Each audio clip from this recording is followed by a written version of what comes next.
నమస్కారం గురుగారు. ఆశీర్వచనం నాయన. గురుగారు, ఇప్పుడు కొత్త సంవత్సరం రాబోతోంది. ఇప్పుడు బ్రహ్మం గారి కాలజ్ఞానం ప్రకారం ఆయన ముందే అన్నీ పసిగడతారు కాబట్టి, ఈ వచ్చే సంవత్సరం ప్రకృతిలో ఎలాంటి మార్పులు రాబోతున్నాయి? మంచిగా ఉండబోతోందా? లేదంటే అసలు ప్రకృతి ఎలా ప్రవర్తించబోతోంది గురుగారు? కొంచెం వివరించండి.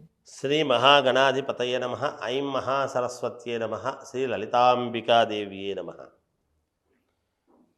బ్రహ్మంగారి కాలజ్ఞానము ప్రకారము ఆయన చెప్పాడు అంటే చాలా వరకు అన్నీ జరుగుతూ వస్తూ ఉన్నాయి. కొంతమంది కారణ జన్మలు, మనది పుణ్యభూమి, తపోభూమి కాబట్టి కొంతమంది పుణ్యాత్ములు పుట్టి సమాజానికి మేలు చెయ్యాలి అనేటువంటి దృక్పథముతో వాళ్ళ యొక్క ఆలోచనలు అందరికీ తెలియాలి, భవిష్యత్తు తరాల వాళ్లకు ఒక మార్గము అనేటువంటిది చెయ్యాలి అనే ఉద్దేశ్యంతో చెప్పినటువంటి మహనీయులు బ్రహ్మంగారు లాంటి వాళ్ళు, ఇంకా కొంతమంది అనేకం మంది మహనీయులు చెప్పారు. బ్రహ్మంగారి కాలజ్ఞానము ప్రకారము మనము గనక ఆలోచన చేసినప్పుడు, సరే మీరు అడిగేటువంటి ప్రశ్న ఏమిటి, ఇప్పుడు ఎలా ఉండబోతుంది ఈ సంవత్సరము అట్లా నాయన, ఎప్పుడైనా ప్రకృతిలో ఎప్పుడు కూడా కొన్ని వింతలు జరగడం సహజం.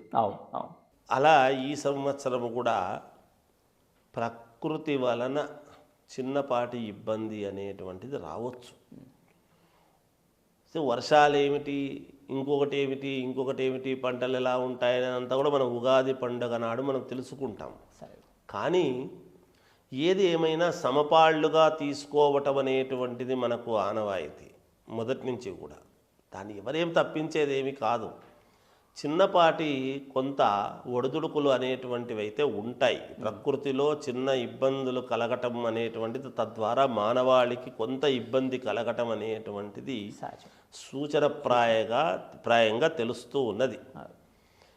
కాబట్టి జాగ్రత్తలు, దానికి తగినటువంటి జాగ్రత్తలు తీసుకోవటము కానీ, ఆరోగ్యపరంగా మానవాళి అంతా ఎలా ఉండాలి ఏమిటి అని ప్రభుత్వాలు కూడా ఎప్పటికప్పుడు అప్రమత్తముగా గత కొన్నేళ్లుగా చేస్తూ ఉండేటువంటి ప్రభుత్వాలు కావచ్చు, ఇప్పుడు మారిన ప్రభుత్వాలు కావచ్చు, భవిష్యత్తులో మారబోతుండేటువంటి ప్రభుత్వాలు కావచ్చు, ఎవరైనా ప్రజానీకము వైపు అనుకూలముగా కొన్ని చేయాలి అనేటువంటి విధానముగా అప్రమత్తమై చేస్తారు. తప్పకుండా జరుగుతాయి. కొన్ని చిన్నపాటి కొంతవరకు చిన్న ఒడిదుడుకులు అనేటువంటివి రావటం అనేటువంటిది కనపడుతూ ఉన్నది. ప్రకృతి సహజమైనటువంటిది. ఏదైనా ప్రకృతి ద్వారానే మనకు ఒక ప్రళయం సంభవించినా, ఒక శాంతి సంభవించినా, అశాంతి వచ్చినా అంటే ప్రకృతే కదా.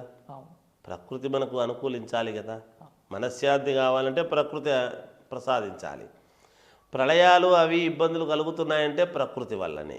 అందువలన చిన్నపాటి ఇబ్బందులు అయితే ఈ సంవత్సరము ఉంటాయి అనేటువంటిది అయితే సూచనప్రాయంగా తెలియజేస్తున్నాను. బ్రహ్మంగారు చెప్పినట్టుగా జరుగుతుంది. కాలజ్ఞానం చెప్పినప్పుడు ఆయన అన్నీ జరుగుతూ ఒక్కోటి జరుగుతూ వస్తున్నాయి.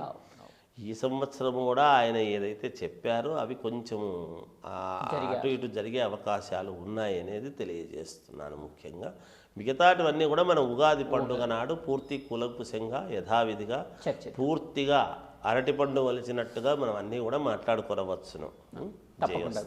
ధన్యవాదాలు. జయవస్తు.